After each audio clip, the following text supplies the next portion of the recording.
Halo guys, David dari Youth and Travels di sini dan pada kesempatan kali ini aku mau sharing opini aku tentang kasus corona yang di Eropa ini baru-baru ini ya semakin nggak karuan gitu ya kasusnya. Aku nggak ada rencana bikin video sih, tapi karena betapa daruratnya keadaan ini, ya aku jadi tergerak sih untuk bikin video ini. Jadi ya tunggu apa lagi, simak setelah yang satu ini.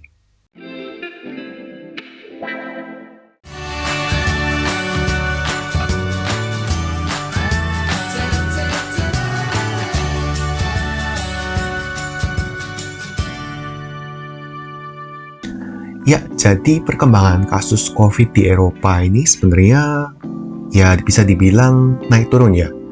Waktu aku masih di Budapest tahun 2021 awal, kita tuh sudah cukup cepat dalam melaksanakan vaksinasi.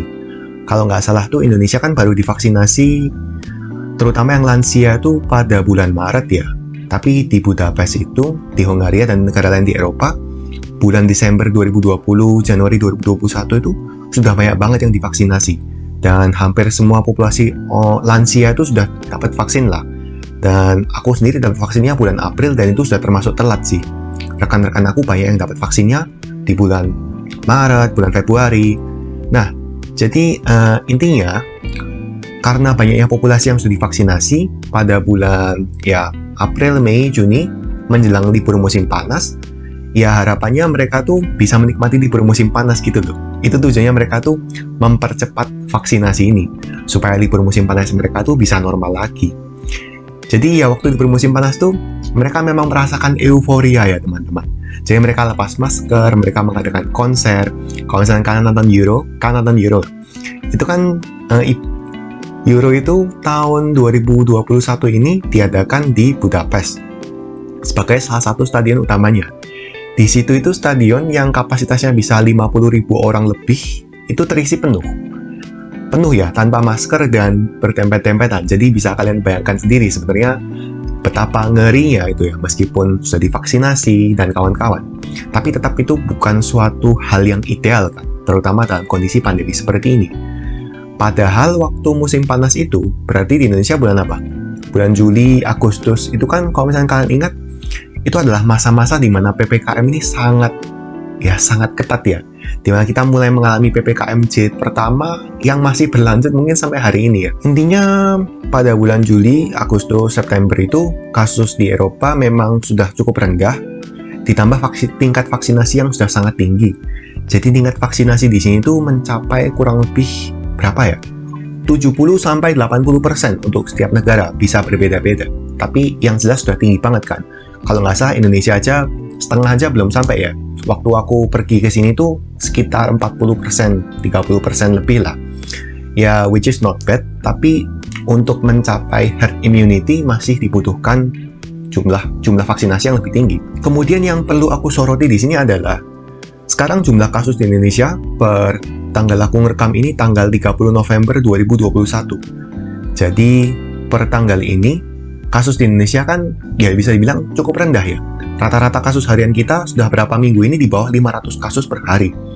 Sedangkan kalau misalnya kalian bandingkan dengan kasus di Eropa yang mulai bulan lalu itu sudah melonjak sangat drastis sekali. Dan kasus di Jerman per kemarin 2 hari lalu juga 27 November sudah menembus angka 50.000 kasus baru per hari. Padahal tingkat vaksinasi di Jerman itu adalah salah satu yang paling tinggi di Eropa ini. Terus masalahnya di mana? Apakah tingkat vaksinasi tidak menjamin imunitas? Ya bisa dibilang juga karena ada banyak faktor ya.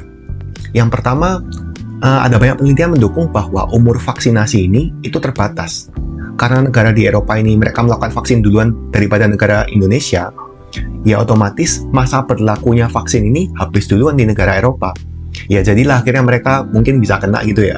Siapa tahu. Makanya kan kita mengenal yang namanya booster, dan di Eropa juga mulai memberlakukan vaksin ketiga, vaksin keempat. Umur vaksin ini menurut beberapa penelitian berkisar antara 8 bulan sampai 12 bulan atau 1 tahun lah. Jadi kurang lebih kalau sudah 1 tahun, ya kita dianjurkan untuk menerima vaksin lagi. Loh, kenapa kok kita harus melakukan vaksin ulang? Sebenarnya bukan hal yang aneh teman-teman untuk kita mendapatkan vaksin ulang. Jadi kalau misalkan kalian tahu, mungkin kalian pernah mendapatkan vaksin tetanus ya waktu masih kecil, yaitu disuntikan di sini dan mungkin menjadi bekas tertentu di lengan kalian. Tapi kalau misalkan kalian tahu, vaksin tetanus itu seharusnya diaplikasikan lagi setiap 10 tahun. Nah, terus kenapa kok vaksin corona ini masa durasinya tuh singkat sekali? Karena vaksin ini dikembangkan dengan waktu yang singkat juga. Jadi mereka ini memang mengejar waktu karena kebutuhan yang mendesak juga, urgent. Sehingga mereka tidak sempat melakukan riset yang begitu mendalam, yang begitu siap untuk memastikan bahwa vaksin ini bisa memiliki umur simpan dan efektivitas yang panjang. Kita tidak bisa menyalahkan siapa-siapa. Tapi di sini sekarang kasus di Eropa seperti ini sangat meningkat pesat meskipun vaksinasi sudah tinggi dan ditambah dengan isu adanya varian-varian baru yang muncul entah itu di Eropa maupun di Afrika Selatan sekarang ini. Dan sekarang memang Afrika Selatan jadi negara yang mendapatkan ban ya dari negara-negara sekitar. Jadi warga negara Indonesia pun yang sedang berkunjung di Afrika Selatan apabila mau pulang ke Indonesia belum diperbolehkan. Per November 2021, aturan karantina untuk WNI yang kembali dari luar negeri juga diperpanjang menjadi 7 hari. Padahal kalau nggak salah kemarin sempat diperpendek jadi 3 hari. Nah, ini juga merupakan salah satu langkah dari pemerintah untuk memperketat protokol kesehatan yang ada di Indonesia untuk mencegah kasus di Indonesia yang sudah mulai terkontrol ini menjadi semakin parah. Tapi di sini yang perlu aku ingatkan adalah bahwa semoga masyarakat Indonesia tidak takabur, tetap jaga protokol kesehatan, karena seperti yang tadi aku bilang, bahwa umur vaksinasi dan efektivitas vaksinasi ini belum ada penelitian yang 100% bisa menjamin bahwa ini akan bisa mempertahankan imunitas kita sampai durasi yang berapa lama gitu. Jadi tetap kita harus menjaga dan sadar ya. Jangan terbawa euforia, oh ya kita sudah lebih baik, kita sudah memiliki kasus yang lebih rendah. Jangan seperti itu. Karena ya biasanya kecenderungannya kan begitu negara di Eropa tinggi, Indonesia mulai rendah. Kemudian di Eropa sudah mulai turun lagi, ya virusnya pindah ke Indonesia. Jadi apa ya, entah traveler ini berkunjung ke Indonesia atau negara Indonesia atau masyarakat Indonesia yang sudah melihat, oh lihat di negara Eropa kasusnya sudah turun, berarti kita sudah cukup aman ya, dan mereka mulai lalai lagi melepas masker, berkerumun dan kawan-kawan. Ya bagaimana ya? Ya, jadi intinya adalah sekarang masih belum merupakan kondisi yang aman. Minggu lalu aku mendapatkan email bahwa secara official kampus dan kantor-kantor di negara Belgia menerapkan work from home. Dan ini official ya. Untuk kantor-kantor yang berani melanggar peraturan ini, mereka akan didenda dengan sangat tegas. Tidak peduli apapun sektor perusahaan itu. Dan untuk mereka yang memiliki keperluan mendesak seperti peneliti, untuk aku sendiri juga memiliki kebutuhan yang kadang-kadang mendesak di kampus ya.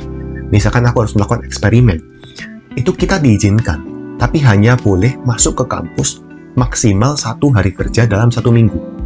Di sini kita berusaha menurunkan okupansi dari ruangan-ruangan yang ada di universitas, dan ini adalah langkah yang bagus menurut aku. Toh juga produktivitas dari mahasiswa S3 masih bisa jalan-jalan saja sih, meskipun tidak harus ke kampus. So, it's fine. Jadi pesan dari aku, tetap jaga kesehatan, jaga protokol kesehatan, prokesnya dilaksanakan dengan baik. Ya, jadi aku mulai melihat logika pemerintah untuk menerapkan PPKM di akhir tahun ya. Ya, harapan aku supaya masyarakat Indonesia tahu bahwa kita, mahasiswa Indonesia yang ada di luar negeri sekarang, baik-baik saja. Kita baik-baik saja, dan kita masih bisa survive di sini. Semoga masyarakat Indonesia tidak takabur, tidak merasakan euforia karena kasus yang sudah menurun. Tetap waspada karena kasus ini nyata dan ini ada di dekat kita. So, thank you for watching and see you on the next video.